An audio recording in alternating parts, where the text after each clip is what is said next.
Welcome to Understand the Math. In this problem, we're going to determine if the following set of vectors is a basis for R3. Before we begin, I want to explain what it means for a set of vectors to be a basis for R3.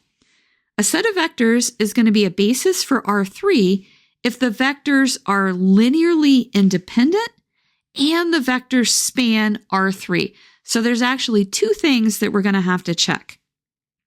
The way that we're going to do this is we're going to let A be a matrix with columns containing the four vectors right here in our set.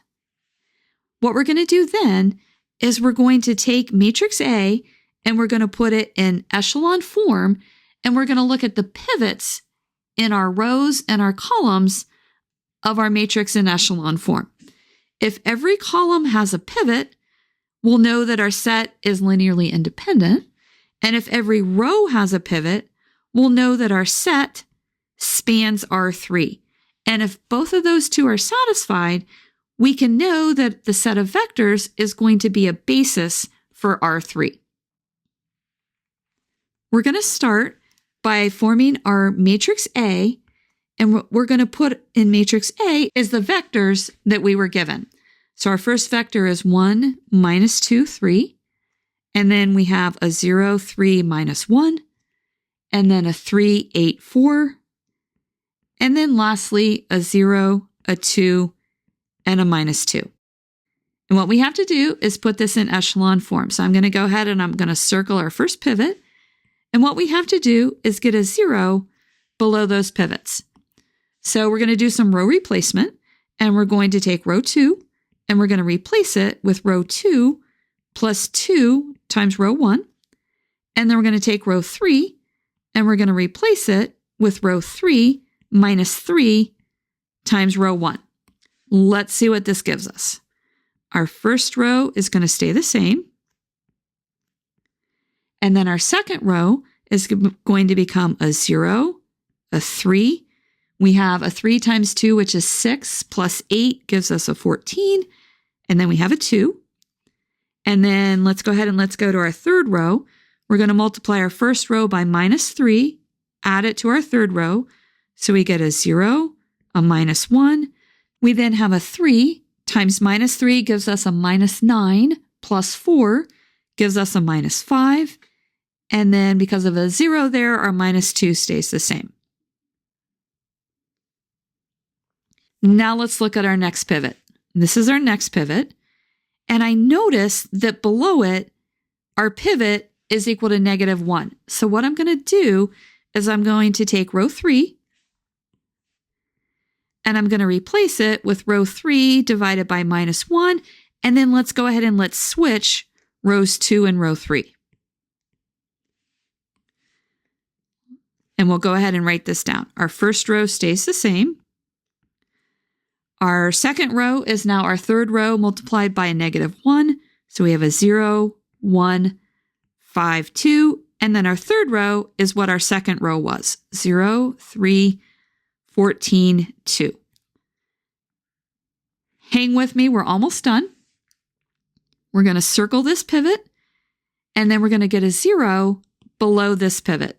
So our row operation is going to be that we're going to take row 3, and we're going to replace it with row 3 minus 3 times row 2. This is what our matrix now looks like. Our first two rows are the same. And then our third row is going to change. We're going to get a 0, 0. We have a 5 times a minus 3 gives us a minus 15, plus 4 gives us a minus 1. And then a 2 times a minus 3 is a minus 6, plus 2 gives us a minus 4. Now let's circle our pivots. And now let's go back and find out exactly what we're asked to solve for. Often when I get done with a row reduction, I'm like, oh my gosh, what were we actually solving for? So what we're doing is we're trying to determine if this set of vectors is a basis. So we have to check if every row and column has a pivot. So let's look at our rows first. I'll go ahead and I'll highlight those in green. And you can see that every row has a pivot. Let's go ahead and let's write that down. Every row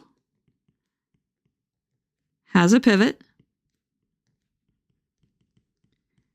So that means that our set spans R3. And now let's look at every column. That's the one I think we're going to run into trouble with. We have a pivot in this column, and this column, but we do not have a pivot in our fourth column. So let's write down that every column does not have a pivot.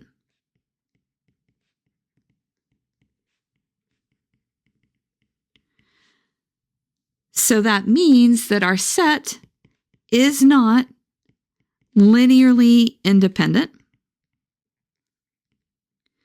And because of that, we can conclude that our set is not a basis for R3 because one of our requirements was not met. If this video has been helpful to you, please consider subscribing to my channel. Keep believing in yourself and have a great rest of your day.